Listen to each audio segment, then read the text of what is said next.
شريك في الملك وخلق كل شيء فقدره تقديرا واتخذوا من دونه آلهة لا يخلقون شيئا وهم يخلقون ولا يملكون لأنفسهم ضرا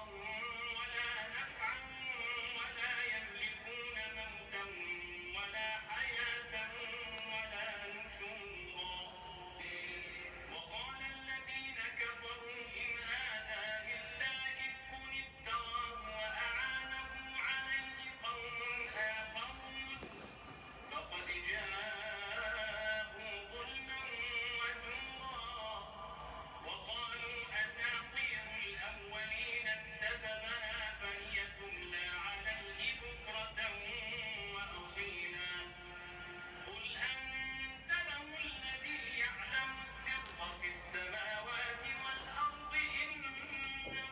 كان غفورا رحيما وقالوا ما لهذا الرسول يأكل الطعام ويمشي في الأسواق لولا أنزل إليه ملك فيكون معه نذيرا أو يلقى إليه كنز أو تكون له جنة يأكل منها وقال الظالمون إن تتبعون إلا رجلا مسحورا انظر كيف ضربوا لك الأمثال فضلوا فلا يستطيعون سبيلا تبارك الذي إن شاء جعل لك خيرا من ذلك جنات تجري من تحتها الأنهار ويجعل لك قصورا بل كذبوا بالساعة وأعتدنا لمن كذب بالساعة سعيرا إذا رأتهم من مكان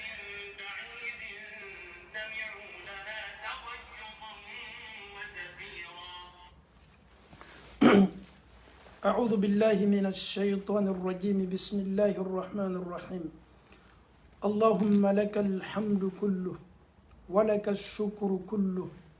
وإليك يرجع الأمر كله علانيته وسره فأهل أنت أن تحمد وأهل أنت أن تعبد وأنت على كل شيء قدير اللهم اجعل آخر كلامنا من الدنيا لا إله إلا الله محمد رسول الله صلى الله عليه وسلم اللهم آت نفوسنا تقواها وهداها وزكها أنت خير من زكاها أنت وليها ومولاها اللهم أرنا الحق حقا وارزقنا اتباعه وأرنا الباطل باطلا وارزقنا اجتنابه اللهم كن لنا ولا تكن علينا اللهم تقبل منا إنك أنت السميع العليم وتب علينا إنك أنت التواب الرحيم السلام عليكم ورحمة الله وبركاته. Chers frères et sœurs en Allah, chers parents, le rêve de tous les musulmans sans exception, c'est de voir le prophète sallallahu alayhi wa sallam dans le rêve. Est-ce que tu as une fois vu le prophète dans ton rêve? Est-ce que j'ai une fois vu le prophète dans mon rêve? Est-ce que vous avez une fois vu le prophète dans votre rêve? Comment tu as vu le prophète dans le rêve? Comment le prophète est venu devant toi? Comment le prophète s'est présenté? Inch'Allah, nous sommes aujourd'hui avec une histoire qui va t'aider, Inch'Allah, avec le courage. Et tu pourras aussi voir le prophète dans ton rêve si Allah subhanahu wa ta'ala te facilite. Que Allah nous facilite. Que Allah facilite. On m'appelle, et pourtant nous sommes en plein direct.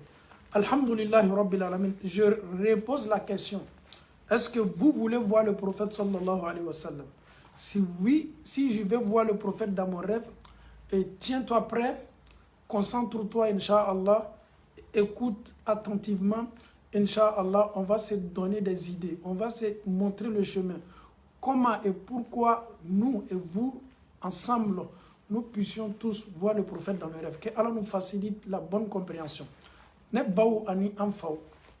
Encore la menikela be. Nin kadi silama kelengelena beye dunuya fantan nani befe. Ki ka chidem bele ye ka sukola. Ala kara yetu ka sukola sallallahu alaihi wasallam. Allah Ta'ala ya yaraka ila kitos nola. Nin kadi silama beye de. Mais Allah Ta'ala ta noya la beye. Aba noya ka jone ye ale Allah Ta'ala diena mimma ko ye ala kara ya ka sukola. Quelqu'un peut avoir la foi que toi. Il a la crainte de Dieu que toi. Peut-être entre toi et Dieu, tu poses aussi des actes qui ne sont pas assez grands, mais Allah subhanahu wa ta'ala peut te faciliter, tu peux voir le prophète dans le rêve que l'autre qui a plus la crainte d'Allah subhanahu wa ta'ala que toi. Donc, nine Allah ta'ala commencé avec quoi comme indi Allah et bien ta mado soro aleka Allah nyasranya ni akal limania tumado kaboni etay. Mais Allah yara bese diana ka Muhammadu sallallahu alaihi wasallam ayeli noya eye ka sukola ata yeli noya karamasere. Chers parents Allah subhanahu wa ta'ala, avant la fin de cette histoire, Inch'Allah, peut-être toi et moi, nous allons, alhamdulillah, avec l'aide de Dieu, neni et tumado amina ala karayanga sukola sallallahu alaihi wasallam. Ninche seni mamba, anan anyada noro mamba. Ninche ni Allah Ta'ala ya fisayani dunuyana kono fembe. Ninche seni mamba ba yera ka dola sukola. Ayera ko aka hadisa la ko man ra'ani fil manam. Koni momin ka leye sukola. Riwaya chama nana ko fasayarani fil yaqaza wala ma riwaya do yerabe ke man ra'ani fil manam كأنه رآني حقا كوني مؤمن كالي يسوكولا أبي كومي كايرة ديه كاكا إدانتيتي ديه مونا شيطانا تسي كايرة فالنيا شيما كايرة بونيوانيا شيما كايرة كتشيدني سوكولا. Satan ne peut jamais se transformer en Mohammed dans le rêve. Si tu vois le prophète dans le rêve, il te parle, il se présente à toi avec une lumière sur le visage. Certes, c'est le prophète que tu as vu, que Allah nous facilite, Inch'Allah. On va commencer l'histoire. Je demande à tout un chacun, Amen anim baroudamna, qui sabe ambolobi, qui sa nunu beta kadaka amardombi, adamado me hakili chaman sorobi, qui sa ou de febi kachaya. Ninye almamim badoye, ala nya saranya jombelebele ala man neni eka ala nya saranya sabatila ala ta'ala bara ala maslana ala nya dogola kansla ala ta'ala nya beka almami dlani tola ka sunola un imam parmi les imams niye almami nye dunia slama almami senma uchama adani tola ka sunola l'imam en plein sommeil qu'est-ce qu'il voit dans son rêve ayemouya ka shukola asina ka ala karaye sallallahu alaihi wasallam ka shukola kiraye mufa ye shukola ufana ya taqadiya bare ala kara sina ka fama almami ele karamasara ne kiraba fi sallallahu alaihi wasallam karamasara togoyetan fulana togoyetan yi jija ya sama ya foye kone Muhammadu ko kwani ne beye signyo kele ne arjina kono. La hawla wala quwwata illa billah. Ne la memba kelingele nam bela kafoni na fona bi auka garibuche wala ma auka kalande wala ma au yere do de ko Allah Ta'ala ye Muhammadu yeli no ya ne ay sinka fo ko ma minu bi la jela do to ye ko Zakaria do to ye ko Musa wala ma Adama Maryama wala ma Aisha ko ka fo ye ko ne Muhammadu ko ni Allah Ta'ala sona ko amena ke fangele ve arjina kono N'janyole arjina konon kafonyole. Quel résultat? Ma résultat est dugukolo koka. Résultat mi messe ka adamade nasawa katmen résultat souka. Tu n'étais pas dans le rêve? Ala kera subola mogodole ka kera ye sukola ka chila doda ka samakan doda ko kana fo eye ko eni ale Muhammadu bebe arjina fangele fe. Herad mame min kabonini. Kuna diak mame min kabonini. Heraj mamme islama ben nata heremina min kabo kateme ala kara janyoya ka arjina sosel mamba kono anyon tei kadaka nous sommes dans ce bas monde là pour un seul but adorer Dieu pour avoir le paradis ambebe dugukolo kokaya la nyini kelempe ka ala bato ka an to ala bato la saya y'an sɔrɔ ala ye arijinɛ di an ma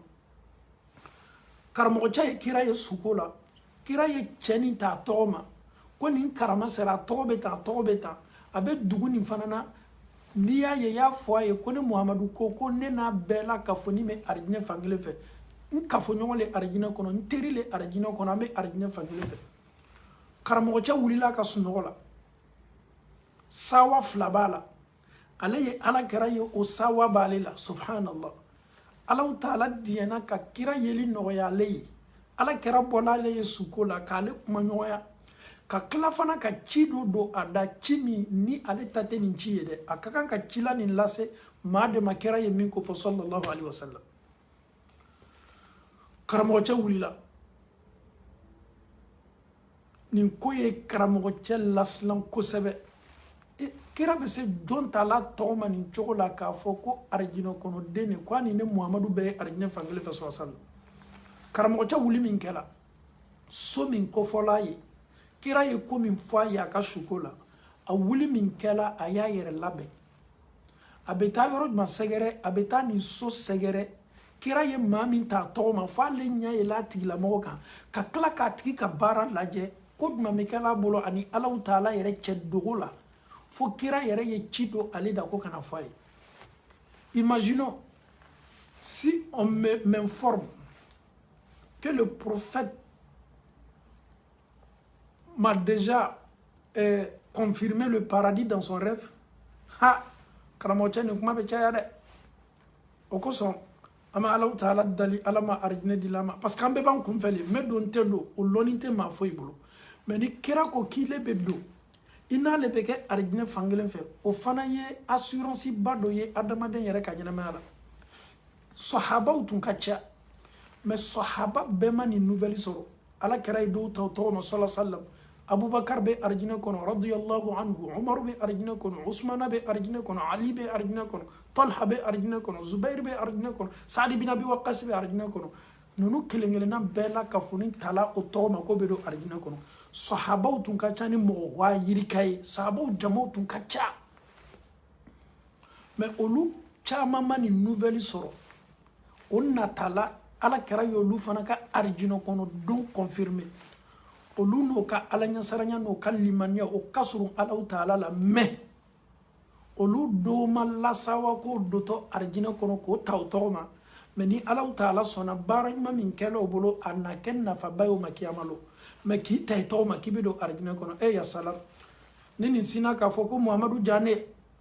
ala kɛra ko k'i bɛ arijinɛ kɔnɔ non ne bɛ n yɛrɛ sunɔgɔ yɛrɛ tɛna kɛla su nin na non su nin bɛ kɛ veilleli de la n bɛ marakacɛ dɔ wele ka na o bɛ te wuri ka dibi kɛ k'a di yan n yɛrɛ b'a fɔ marakacɛ ye n ko ne lasawala arijinɛ la dɛ i tɛ te wuri n ye la comme ça la ala ni n donna arijinɛ kɔnɔ n na fana i hakili lajigi alaw taala la ka d'a kan maninkaw ta ye marakaw ye donc ni nin lasawali sugu fɔli ye k'a fɔ k'i dotɔ arijinɛ kɔnɔ ne yɛrɛ ma joie ye joie min ka bon ni nin hali ni nin fɔli ma dɔgɔtɔrɔ ye sin k'i wele ten dɔrɔn ko an sinna k'i joli lajɛ ko an ye cancer y'i joli la an ye sida y'i joli la an ye diabète y'i joli la nin bɛɛ bɛ k'i ɲɛna fu le ye mun na ko min fɔla e ɲɛna ko n'i sala k'i bɛ don arijinɛ kɔnɔ o ka bon i ma ka tɛmɛ duniya ko bɛɛ kan mun de b'anw silanna bi saya ɲɛ an bɛ silan saya ɲɛ min bɛ an ma kɔnɔna cɔ ne silanni bɛ saya ɲɛ n k'a fɔ n m'a fɔ n silanni bɛ saya ɲɛ e min kɛni bɛ ka ne lamɛn i y'a fɔ i m'a fɔ i silanni bɛ saya ɲɛ cɛ an bɛɛ le silanni bɛ saya ɲɛ an bɛɛ n'an sela subonda min na an sigini bɛ kinigini bɛ an na an bɛ kan ka miiri maa min banna ala ale ka koɲa bɛ di mɛlɛkɛw bolo kaburu kɔnɔ ale yɛrɛ sala ka ni alaw taala cɛ to di a tun bɛ min ka dogo la a bɛ min kɛ bɛɛ kan yalaw a yɛrɛ ka kiti bɛ cogo di nin ɲininkali le bɛ kɛ bɛɛ kun ne yɛrɛ fana n bɛna sa cogo di ne satɔ ka ne ni ala cɛ sɔrɔ cogo di mun bɛ ma kɔnɔna saya kɔ kaburu yɛrɛ mun kɛni bɛ ka ne ma kɔnɔ donc nin de kɛni bɛ k'an bɛɛ silan saya ɲɛ lɔnnikɛla senimanba dɔ yɛrɛ nana ka kiti bɛɛ tigɛ a ko n'i y'a ye bi an sirannen bɛ saya ɲɛ ko kun wɛrɛ t'a la kun kelen pe de b'a la an silannen bɛ saya ɲɛ ka bɛn kun kelen pe de ma o ye mun ye an taatɔ ɲɛnamaya filanan min na min ye kaburu ɲɛnamaya ye ko an tola dunuya ɲɛnamaya la yan ka kaburu ɲɛnamaya ci k'a bɛɛ tiɲɛ ka an la yɔrɔ laban bɛɛ tiɲɛ k'a bɛɛ kɛ ni ala sɔsɔ ye donc la tombe m'attend que nous avons déjà détruit la tombe. On n'est pas encore arrivé là-bas. Donc, raison pour laquelle aujourd'hui, tout le monde a peur de la mort. Tu ne sais pas ce qui t'attend là-bas. Malgré la foi, malgré ta piété, malgré tout ce que tu poses comme acte positif, mais avec tout ça, est-ce que ni me ke sababu be kla wala me tikla? Ama Allah ta'ala dalika la bankuñ madi ambe ma ala mo kala ala yaro ko qur'an sen man ba kono fala tuzakku anfusakum aw yafara aw yara tanula ne kasuru alala ne kalimanya kabo. Je suis plus proche de Dieu, je suis un élu de Dieu. Ye fara yere glorifier la. Ebe ni mbeke tumado ikabara ni yere teseka na falasi makiyama. Bara nyuma ke nata alaka yafala nata alau ta'ala ka hinala nata alau ta'ala ka arjinala ni alaka julumu yafa ka fare ka barauka la alla tumado ni alau ta'ala diena arjine be dima note ebe bara juma ke mi me se ka alau ta'ala satisfait 100%. E ka seli tumado miriya bolela. Est-ce que seli mi mekela e boloni abe kela kanyawa? E joni mi ka sella e miriya be nafurula e joni mi ka sella e miriya be problème mi ni ka demaya che miriya bola e joni mi ka sella facture mi nganga sa e bolo e miriya be facture la e joni mi ka sella concentration qui se kelenti la e ka sella e ni Allah taala che ala mako be seli munu la ka ba fe ka amna kiyamando ka baraji ke nyesigi ka jo makono e nyene ka fo ki ka seli ni jogodo ala ye mu'minu do ko fo qur'ana kono qad aflaha al mu'minun muminu kishila o yenni yoro soro masa folo de muminu ndola arjina kono muminu jawnu alladhina hum fi salatihim khashi'un minu tumeseli koto kaselila ala nya saranya fanimo lo kaselila o ma fanime o concentre ni me no dola selila o miriya te fenfo yefo Allah taala neni e kaseli ka jaw labide lorsque nous tenons debout devant Dieu hakilu be bodamna miriya be bodamna a nganga ta karama saraka kungoyala nganga ta ton sigoro e yere ka seli ka damna fo ka ta se alabama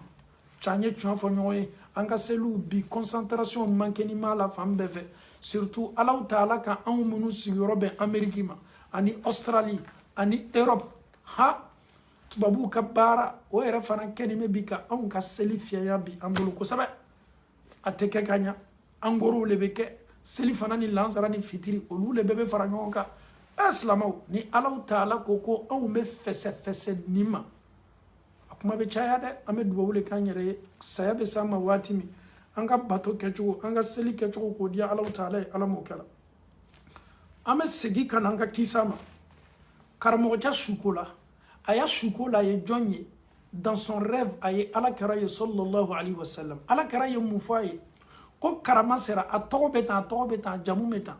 ko ka foye ko ne Muhammadu na be na ke arjine fangele fe nsignole arjine kono nyere terile arjine kono karamo che kabako yala ala kera sela kan ninche ta toma ko ninche be do arjine kono karamo che fana ye fere be ke cheni me somi na cho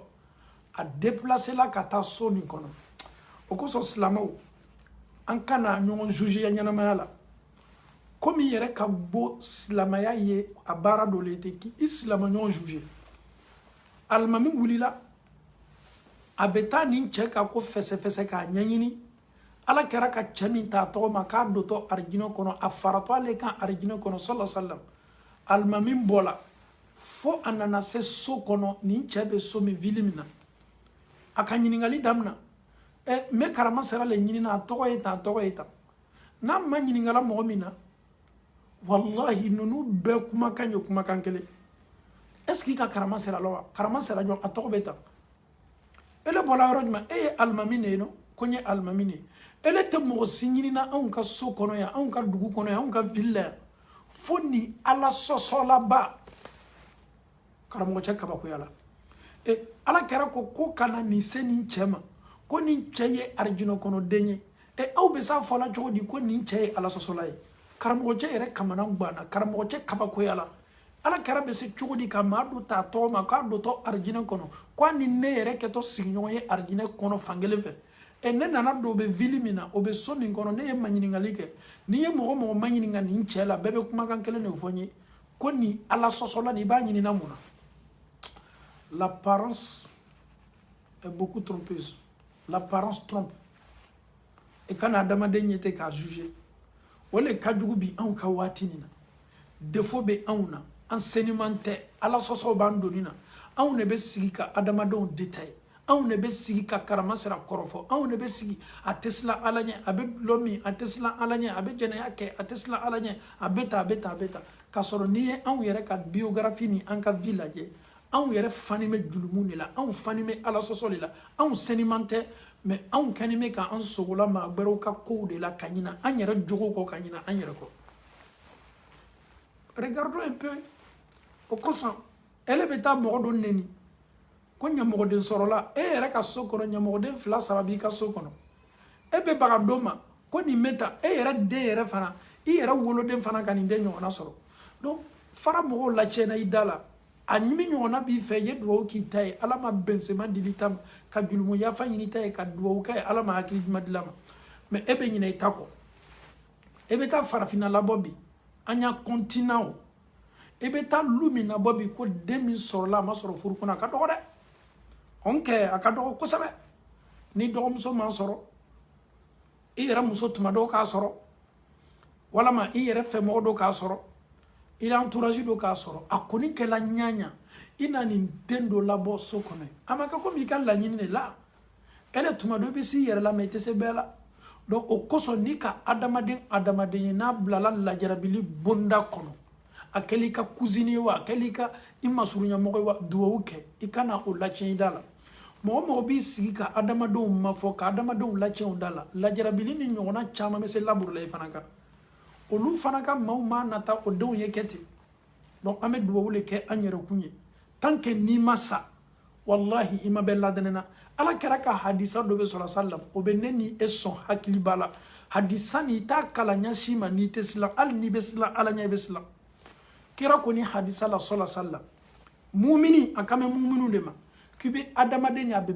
baara ala ɲɛ siranya b'a donni na a bɛ siran ala ɲɛ n'a fɔra ko ala ɲɛ siranya bɛ maa donni na seli o ka ɲi sun o ka ɲi nafila sun o ka ɲi suseli o ka ɲi a bɛ jaka bɔ a bɛ baara ɲuman kɛ a bɛ misiri la sanga ni waati bɛɛ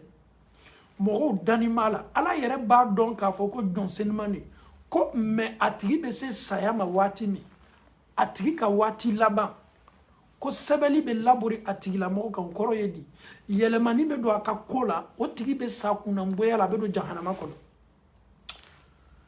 ni ka hadisa nin kalan waati o waati i ka limaniya i bɛ siran i yɛrɛ ɲɛ i bɛ jɔn i yɛrɛ la i yɛrɛ b'i yɛrɛ ye adamaden sugu gbɛrɛ ye ne ka koɲa bɛ laban cogo di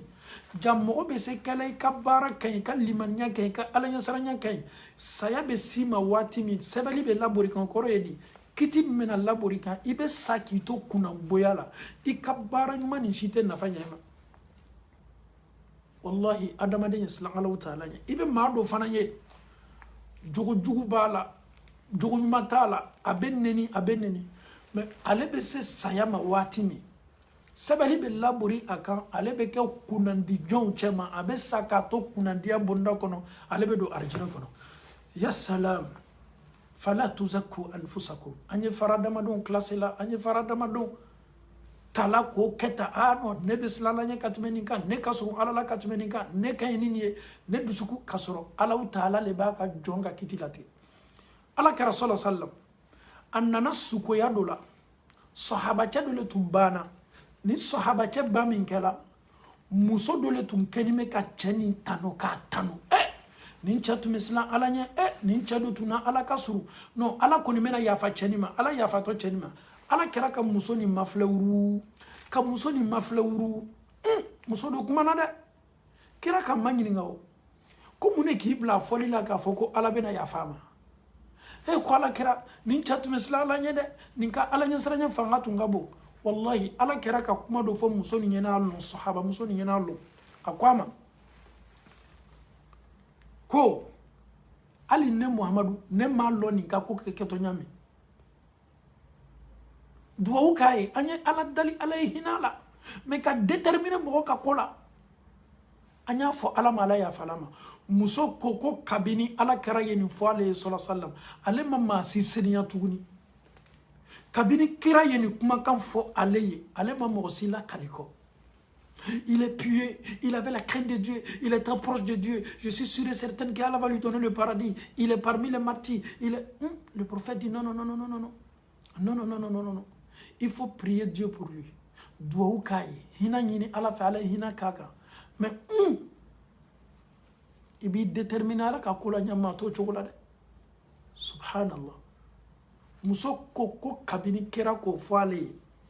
ale tɛ mɔgɔ si seniya kɔ a tɛ mɔgɔ si lakali kɔ a kana da adamaden yeli ma limaniya kana da wara ma ale tɛ n'a dansago la donc chers parents en Allah subhanahu wa ta'ala nous sommes tous dans le même bateau et ce bateau là il y a tout le monde dedans, il y a les pieux dedans, il y a les mécréants dedans, il y a d'autres qui n'ont pas assez de foi. Bébé ni bateau kono, mais ka fereke ni bateau. Avec cette destination à Watimi, il y a les manous qui sont dusukun bela kafoni faranyoka, boli beke bateau ni kono domi, anye boni sawaye, anye nyoyi ni sawaye, ni kenesen mambaka, kalimanya kunymadi ambe malamu kala. Karamongo nana, anana, asela ni villa, avec un funa. Aye mɔgɔ min ye tɔgɔ min kɛra da suko la a b'o ɲinina a sela dugu min kɔnɔ a ye cɛ ma ɲininka n'a y'a ɲininka mɔgɔ la ele alimami ba ni e tɛ mɔgɔ foyi ɲinina fo ni ala sɔsɔ la ni yɛrɛ fana ka karamɔgɔ cɛ kamanan ba aw ko maa min ma ko ala sɔsɔ la ne do k'o le ye n ka suko la ala kɛra k'o le ko fɔ ɲinɛ n ka suko la sallallahu alaihi wasallam cɛ ka so yɛrɛ kala a la a nana a ɲa lala cɛ kan aye chama ɲini nga tɔgɔ la cɛ y'a tɔgɔ fɔ a ye ala kɛra ye tɔgɔ min fɔ a ye suko la cɔ o le tɔgɔ kelen de ye ten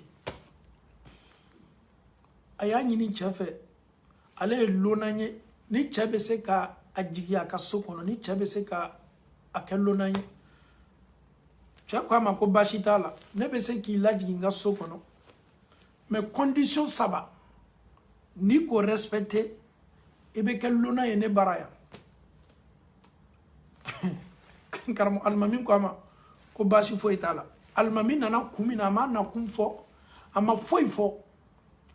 a nana yɛrɛ sɔrɔ cɛ nin ka so kɔnɔ kira ye cɛ min tɔgɔ fɔ a ye suko la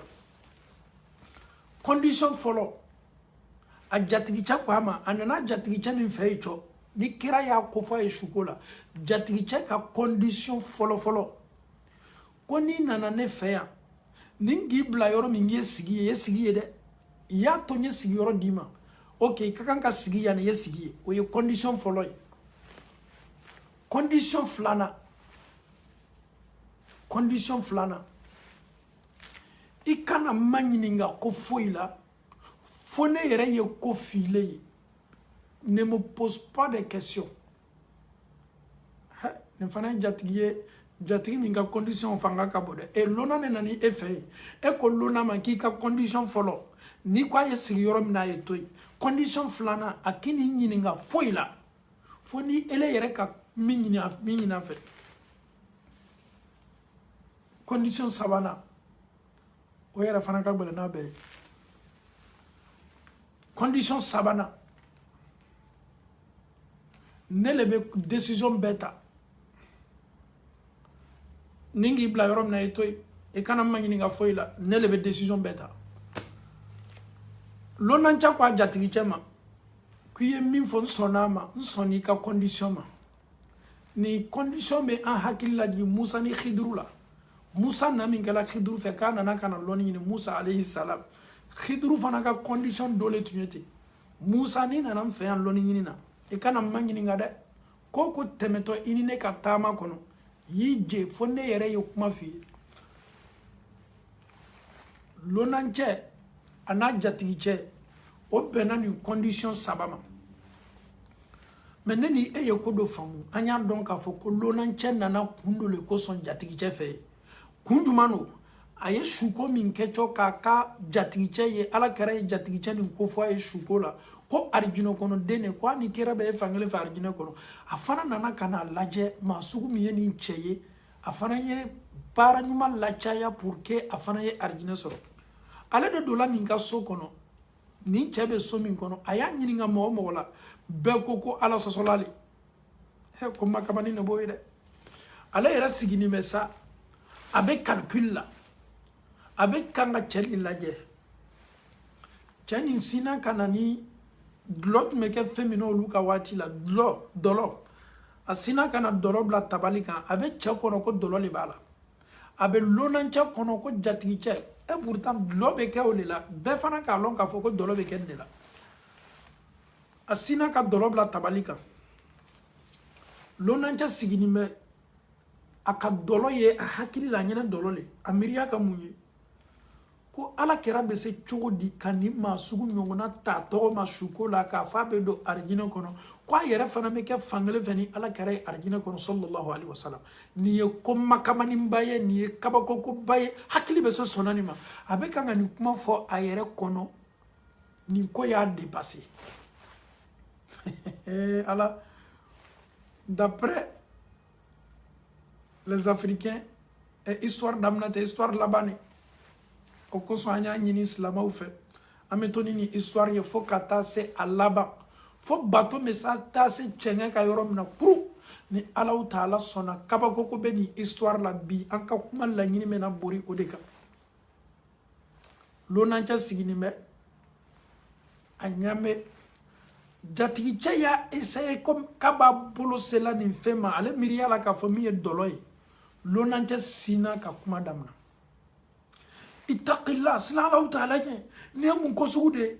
Lona bɛ n'i ka so kɔnɔ i tɛ lona bisimila foyi la i t'a fanda foyi la fo dɔlɔ. Nin ye mun ala sɔsɔ baara ye? Nin ye mun ala sɔsɔ baara ye? I y'a dɔn ne ye maa sugu min ye wa? N na ni baara ya lonaya le bonda kɔrɔ mɛ k'an fanda ka dɔlɔ kɛ k'a di yan. Jatigicɛ ko a ma ko n y'a f'i ye n ye condition 3 de f'i ye n fɛ yan. I nana n bara n ko ni k'i bila fan min fɛ i kana ma ɲininkali kɛ. I fana kana ɲamariya foyi ɲini n fɛ ni ka ko fɔ k'a bila yɔrɔ min na a bɛ to yen. A bɛ komi i bɛna condition tiɲɛ sisan dɛ e bɛ ne ma ɲininka mun na ko ne kɛni bɛ ka dɔlɔ d'i ma mun na i b'o fɔ. A ko mɛ a tɛ gbɛ la nin wa a tɛ gbɛ la nin wa dɔlɔ le bɛ gbɛ la nin bɛ fɛ ka dɔlɔ di yan. Jatigicɛ ko lonacɛ ma ko ne ma ala la ni ne ni e bɛ se ka sigi kɛ. Lonacɛ hakili ka mun ye kɛnɛma mɔgɔw ka ko ko fɔ jatigicɛ sɔnna ko ala sɔsɔla le a tɛ ye mɔgɔw ka ko la ala sɔsɔla le ale fana commencé la a b'o kuma tala a yɛrɛ hakili la a m'o labɔ a da dɛ a fana commencé la ka fanga di kumaw ma hakili la ja kuma min fɔla n ye cɛ nin ka sokɔnɔmɔgɔw bolo ko ala sɔsɔla le ja ala sɔsɔla le dɔlɔ le b'a bolo tabali kan a b'o bɛɛ fɔla a hakili la silamɛw a miiriya bann'o la waati min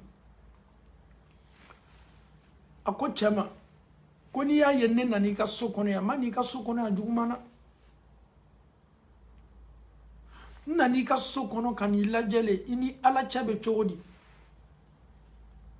mɛ n ye mun ye i ka ko la nin fana ye n kamana gan kojuguya nin ye n kabakoya kojuguya ala kɛra bɛ se a bɛ nin fɔla a yɛrɛ kɔnɔ kɛra bɛ se e maa sugu nin tala tɔgɔ ma cogo di suko la k'a fɔ k'i dɔtɔ arijinɛ kɔnɔ ale ka lonaya banna sa a taatɔ le ale yɛrɛ découragé nin bɛ a taatɔ a jatigicɛ y'a ma ɲininka ko kabini i nana n ka so kɔnɔ i m'i dan tigɛ o i nana mun na i bɛ autorisation d'i ma il faut t'expliquer la nouvelle qu'est-ce qui se passe mun bɛ yen a ko a jatigicɛ ma komi jatigicɛ y'a ma ɲininka ko a ye dɔ di a ko a jatigicɛ ma n jatigicɛ n na kun i baara yan ala kɛra kunu sallallahu alaihi wasallam n sunɔgɔ min kɛra kunu su fɛ n ye danfɛnw ka sɔn hɛrɛma de ye ala kɛra de ye n ka suko la ne ma nin kisi b'a ye a y'i ta i tɔgɔ ma suko la i fana bɛ so min na k'o fana fɔ n ye k'i bɛ don arijinɛ kɔnɔ k'i n'ale bɛɛ la k'a fɔ n'i ye arijinɛ kɔnɔ fankelen fɛ o de y'a to n y'i ka nali sɛgɛrɛ ka na bɔ i ka so kɔnɔ ka n'i lajɛ mɛ tunya na n ye fɛ i ye n baro i ni Alahu Taala cɛmala la i ka nin bɛ ka baara jumɛn kɛ i ni ala yɛrɛ cɛmala la baara ɲuman bonda kɔnɔ n'o tɛ ne ɲa ka min ye nin ala la nin ye ne fari faga i ka ko la silamɛw n'i ma adamaden dɔn i kana girin ka kiti labori adamaden kan ni erreur le bɛ maaw sɛgɛ bi banku kɔ kan i kana girin ka adamaden juger il faut jamais le faire wallahi Alahu Taala ka ciden ala yɛrɛ ka ciden dɔ bɛ yen n'a bɛ fɔ a ma ko Dawuda n'an ko a ma ko Dawud an yɛrɛ ko a ma ko Dawuda Dawuda yɛrɛ tun ye kiti dɔ tigɛ teriya bolo ma don dɔ kiti nin tun man tɛ ka tigɛ ten subhanallah o kosɔn silamɛw an ye taa ni adamadenw ka ko ye dɔɔni dɔɔni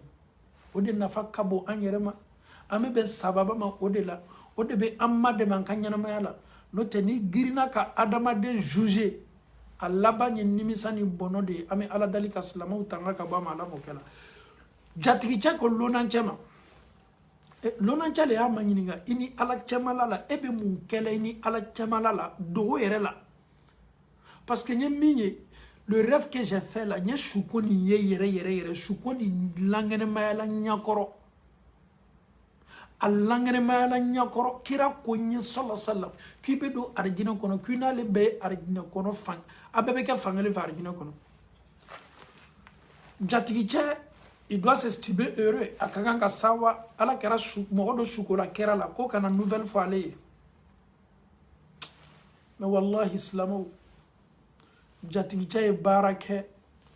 est ce que ne ja ne bɛ se ka nin baara kɛ wallahi n bɛ n yɛrɛ ma ɲininka est ce que e min kɛni bɛ ka ne lamɛn nin est ce que i bɛ se ka nin baara kɛ jatigicɛ ko lonancɛ ma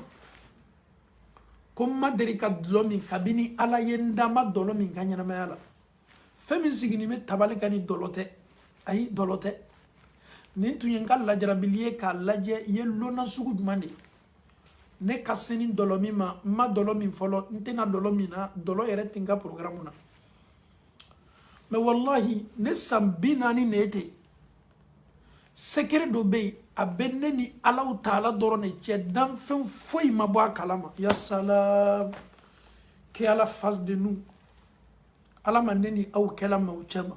maa minnu bɛ gundo secret dogo ala ye taala yɛrɛ kosɔn nin ye mun secret ye a ko londo n tola n ka so kɔnɔ muso dɔ nana ka na n ka da kɔkɔ n ye dayɛlɛ muso y'a dama kasi k'a dama kasi tɔɔrɔya min tun b'a kan kumasulu min tun b'a kan n ko muso ma n ko mun bɛ yen ko bɛnkɛla ale kan ka kɔnɔ la a la an b'a fɔ min ma ko viol ale violela ka kɔnɔ la ale la bɛnkɛla kan ka kɔnɔ la a la a ma lo a bɛ nin fɔ a ka maaw ɲɛna cogo min n'a ye nin fɔ a ka maaw ye c'est à dire ko nɔgɔyaninba ye fagali la o b'a bɔnɔ a ni la ka sɔrɔ a jogo tɛ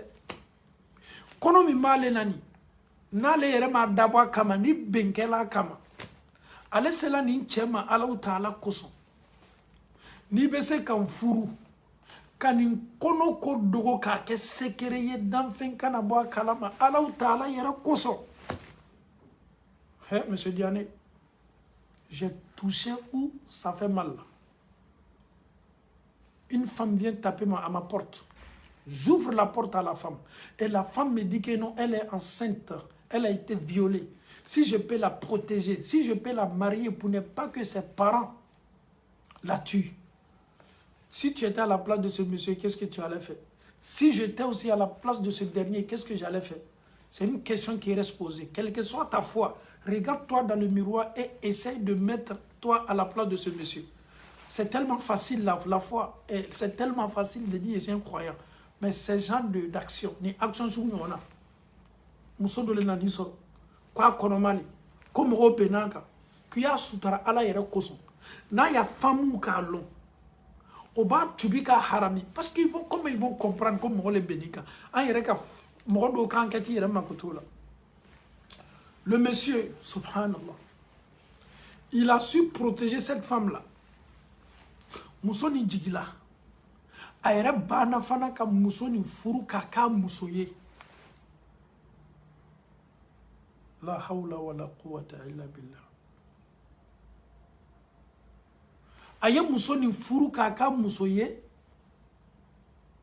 a yɛrɛ fana banna ka den sɔrɔ ni muso ni ye muso a n'ale ani cɛ min nana bi a ka so kɔnɔ lonancɛ min nana a ka so kɔnɔ ani alaw taala n'o tɛ danfɛn foyi tɛ nin kisa kalama ale ni muso alaw taala ani lonancɛ min nana o ka so kɔnɔ ya salam silamɛw adamaden dɔw bɛ olu ni alaw taala dɔw bɛ se ko dɔw kɛla alaw taala kosɔn silamaya kosɔn sutura kosɔn ka a silamaɲɔgɔn sutura karamɔgɔ cɛ ko a ma ko wallahi ko tiɲɛ b'i bolo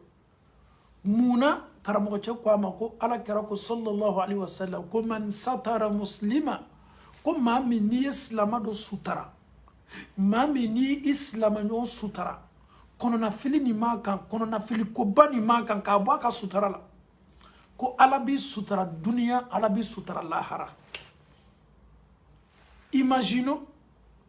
il est jeune, imaginons, il peut se marier, il peut prendre la femme qu'il veut, mais kasugu ni ɲɔgɔn nana kana exposer a ɲakɔrɔ muso k'a dali ala le la a y'a kɛ ala kosɔn a ye miiri ala ma a y'ale sutura a ye miiri ala ma ale ka faamu n'o ye nin lɔn nin kɔnɔnafili nin tɔɔrɔya ni nin lajaba ni nin jangata fanga ka bɔ ale kan. Ha, Slamaou. Ce matin, on voit qui est beau. Ha, ça, c'est pas un truc facile. On peut se cacher la nuit, on peut se présenter aux gens, nous sommes beaux, ou bien nous sommes belles. Mais matin, là, on te verra.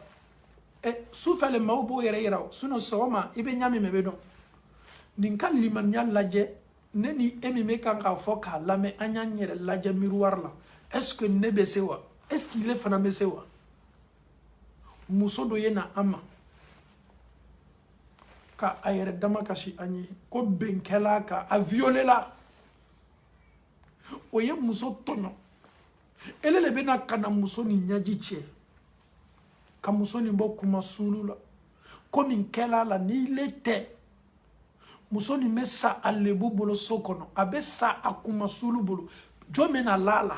jɔn kɛtɔ la la a b'a expliquer cogo di benkɛla kan jɔn bɛ n'i kan o tiɲɛ bɛ lɔn cogo di fo kiyama don mais pour éviter tout ça le monsieur voit est-ce qu'il va a ko ko n ye muso ni furu danfɛn foyi ma bɔ muso nin ka ko kalama n y'a sutura n ye muso ni sutura fo ka taa jigin den nin na den nin fana n ye den nin lamɔ ka tila fana ka muso nin furu k'a kɛ muso ye a ko muso bɛ tunya so bi muso lani b'a ka kaburu ɲɛnamaya la mais wallahi hali sini muso ka paraw ma bɔ a kalama mɔgɔ min ka nin ko dɔn ne ni Alahu Taala ni muso ani ele min kɛla anw sabanan ye Alahu Taala ka seereya kɔfɛ karamɔgɔ cɛ ko a ma subhanallah i ye koba kɛ i ye ko belebeleba kɛ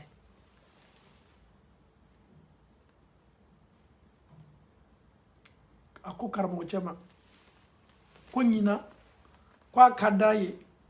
a bɛ fɛ ka taa hiji la karamɔgɔ cɛ fana ko ni ala sɔnna anw fana bɛ taa la hiji la ɲina nin cɛ ani karamɔgɔ cɛ bɛɛ taa la hiji la ɲɔgɔn fɛ o bɛ tawafu la ani karamɔgɔ cɛ bɛ tawafu la ɲɔgɔn fɛ parce que nin cɛ ka ko di ala karamɔgɔ cɛ ye a ye ko min kɛ a ye adamaden dɔ sutara a ye silama dɔ hijabu a ye silama dɔ bɔ kɔnɔnafili la wallahi kira ko sallallahu alaihi wasallam a ka hadisa kɔnɔ ko ahabbul a'malu ila Allah baara min ka di Alahu Taala ye baara min ka di Alahu Taala ye a baara ka di Ala ye ka tɛmɛ baara bɛɛ kan sururun ka i badema silama dɔ lasawa ka i badema silama dɔ dusukun la ɲɛnamaya walama julu b'i baden dɔ la ka julu sara k'i baden ka julu sara i baden dɔ degunun don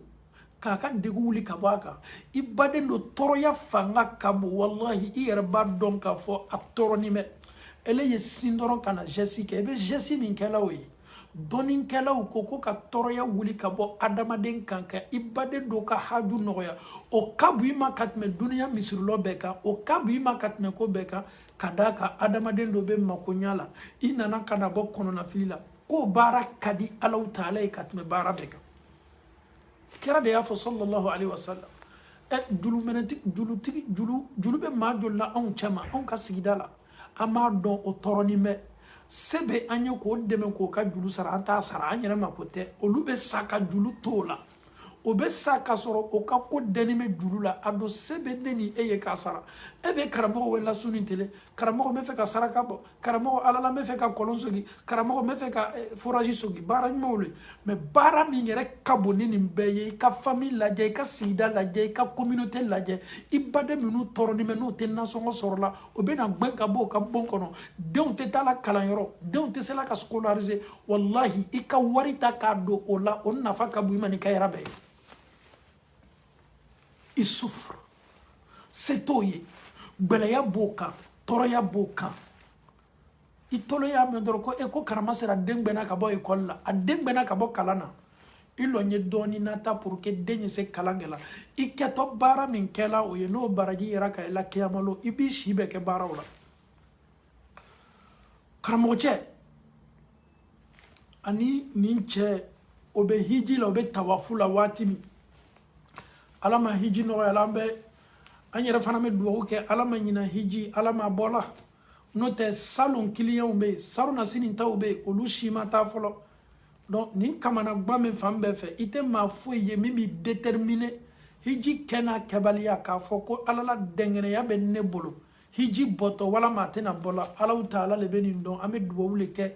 ala kana silamaw bali ɲina hiji ma ala masran la kala ala masran la kala ala masla daire la silamaw yeta ka to ka hiji ke bana mi me dunya na keni me ka dunya menace ame ala taala dali ka kosegi do bana ni na ka bana ni bo dunya ka silamaw yeta ka to ka hiji ke ame tananga kisai karamoche anaka jatigiche obe tawafula wati karamoche ko kontolo sina ka kuma do me La ilaha illallah Muhammadu Rasulullah Kulka amafle ne ninteri chemi ninana ka sokono kira sukola chemina asina ka kalman kalanka kanabo kalman kalana ka ala kira ka chidenya seria ako fomin ke doro abena ala ya ka karfamna la ya salam. Après avoir dit la ilaha illallah Muhammadu Rasulullah ayeni fomin ke ka anto tawafula ala taala sina ka kalfamna la sallallahu ala kira ka kuma min fo ala kira kuma kan sabatila kira ko sallallahu ko ni ma min kuma kan laban kala la ilaha illallah ko be do arjina kono aw yeni chelaje abe tawafula so min kafsa ni dunya so beye abe ala taala kan so senma segerela ka tawafuke atolo la kalman kalam ko abulu ala taala ya ka kalfamna la laban ko man cheken katmenika ikma kan laban kala la ilaha illa allah i rabbena kito allah taala kabara la mi tawafi ibena kito liyoroma yor belebele la e sayagma kaseni katmeni sa nyonga karamo chako ko wallahi ala karayo ko foni cheka kola allah taala ya be réaliser ala ala yere sawala ko min fola le nyaka minye Allah Ta'ala yere kallabam ko mandi ni chema islamo jesiduma ay islama do sutara jesiduma sambinani ni sekere ma foita kalama a sekere ma sabanan kela ni karamo chemina na ka sokono lui et sa femme qui est décédée et aussi l'imam qui est venu chez lui à part les trois ani Allah Ta'ala ka seria ma shi tunte ni sekere kalama sambinani ni ko dogoni me aye ni ko ke ala le koso aye do jigitu aye do jigitu. Oh ya salam, qu'Allah nous facilite la bonne compréhension. Il y a des gestes, il ne faut jamais sous-estimer. Il y a des gestes qui peuvent te donner le paradis. Et sunguruba muso do ka jidi binga doma ala ka arjina di ama kabe oma kasora mi tembiri ala et le kele ama ala bato tele kele akabara do ke ni ka dumini di dantan ça dit binga doma ala taala ka arjina dama do yara fana me ale ka woni ta ka boslala woni minu be keslala ay woni ta ka boslala o baraka la sababu ye arjina be dalima ante baranyma la chaya anye jon anka bara wala ka juma wala chaya ni wani taliw ka bosra la no ka arjina di mogoma sunguru bado atunto foi la sunguru baya ko se la fana ka do arjina kono muna a hinana bigando la islamo neni ebe mu makono anye do faranga ke wala nyumo ka anga saraka bo anye jon ala ame min la ta mansaw ma anye jon ala ame min do dembaya la anye jon ala ame min di desebato ma anye jon ala ame min bla misiri ko la anye jon ala ame min do mandrasa ko la anye jon ala ame min do forage ko la anye jon ala ye nin beke ye nyina ko yi yere la nyina ko nga kolon sogi nga foralijo nyina ko e kana keni to nyini ya ke ka slama do le jigitugu o ye se ka jimi ni fana manya ji forage tiago jamana ulaje farafina jamana minu be no fanfela do be ni jiko jaw be me yoro do be kolon ka chay jiw be fambe fe e be ta kata forage sogi ay atela willaw ma jidi ibado ma minu be nyini ni ke fambe fe ibe bo afrique yoromi imba ko tekya kenye wallahi afrique yorobe yorola nete slama foi encourager ye forage ke wala ma ye kolon ke muna ma fa yorobe tuma do be ta sora burusu kono yoro do be lu mako bala mais a capitali na a sobaba nunu ikana ta forage foi ke bi anga capitalu bi kolon be yorobe anga capitalu bi pompo be so be kono do be burusu kono o be burusu kono do be wallahi jabe oluka o yoro kolonsogini o yoro forage de soraka jaria yere yoro ulaje ibeta ni baraka yoro mi me yoro do be olu yere makotala ebe na sogidoro awe ebi fana anye fara kodola ne be bo village mina wardi lan nema konye forage sogi na yere ba don ka fo ko na village mako bate forage la menka village lo o mako bate forage la o be se ka ji soro kola kolo me yoro la jiko ka nogoma ne be ta mu forage sogi fe to nyini makama e ate sigina o kama be signale mawiye ma minu ni ajitali kakano be toroyala fanye ni yoro ni le fo slamawi slama ubo kan na folo dima kuya do yoro do la ile be miri le yesna alanye ah parce que be ko le comité ke nga village la mo ya na fa soro non c'est pas ça le but abdo yoro la yoro mini mauna mini kakan ibanga village u chama la jabi alhamdulillah mais wallahi yoro be yoro la olu sangite nanay yoro be yoro la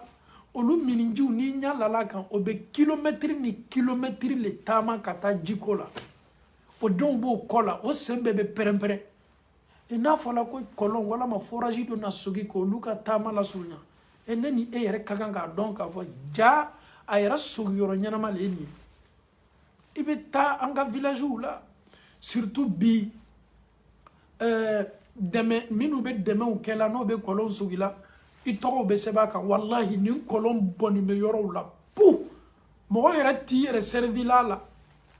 jamana mi mena ka doro o be singo drapeau blaka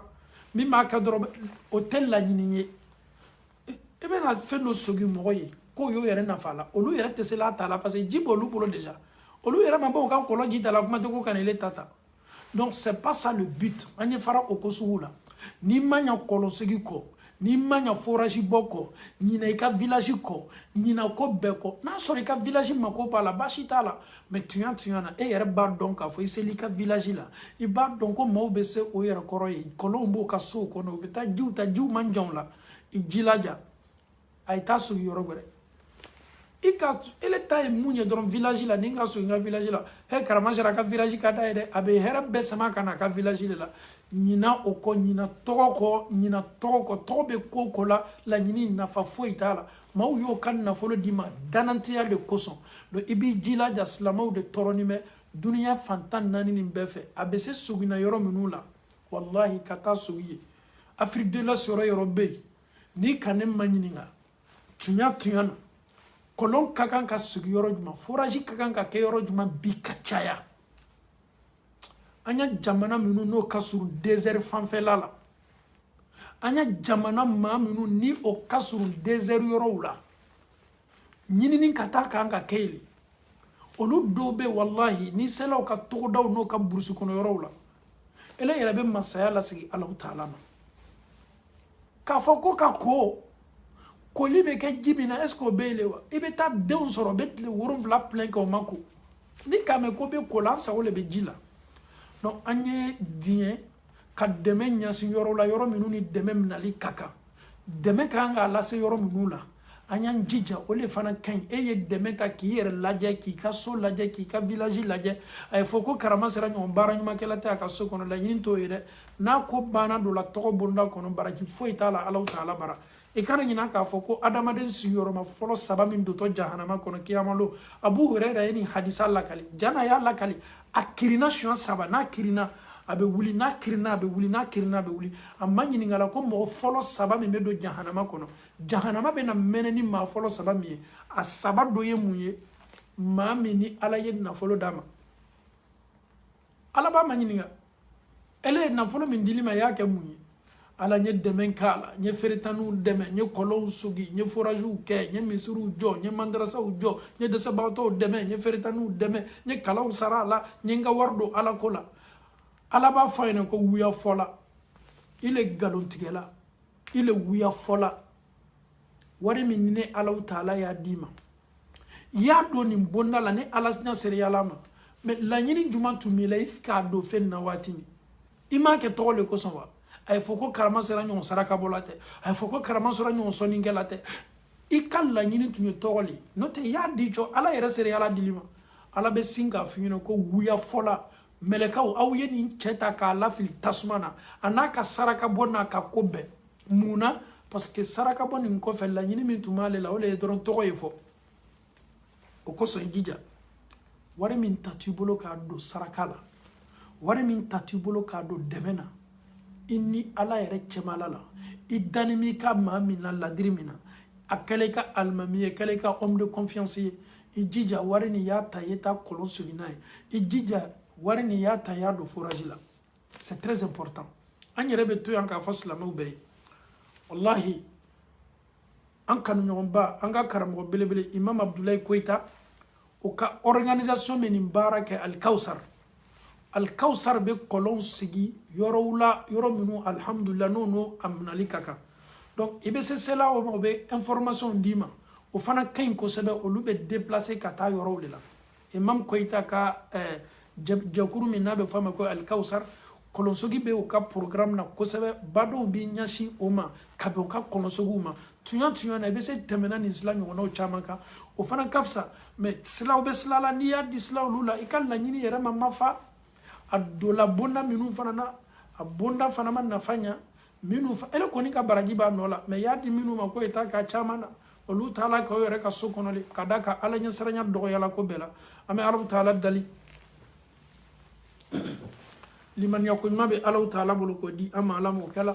k'ala yafa an julumu bɛɛ la ka fɔ ma alaw taala bolo ala m'o kɛla kira yeli suko la k'a nɔgɔya ne ni e ye ni ne ni e ka ala kɛra suko la i ka journée bɛɛ bɛ diya i la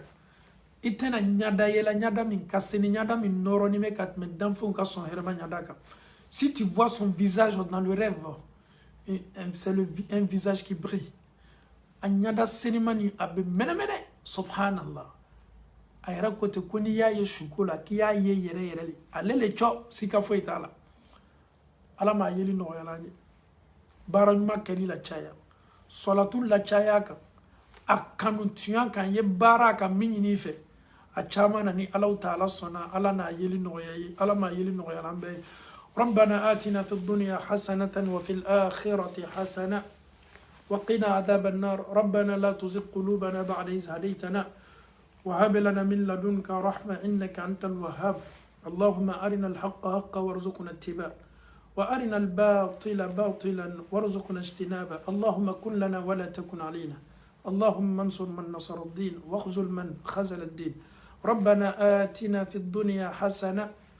وفي الآخرة حسنة وقنا عذاب النار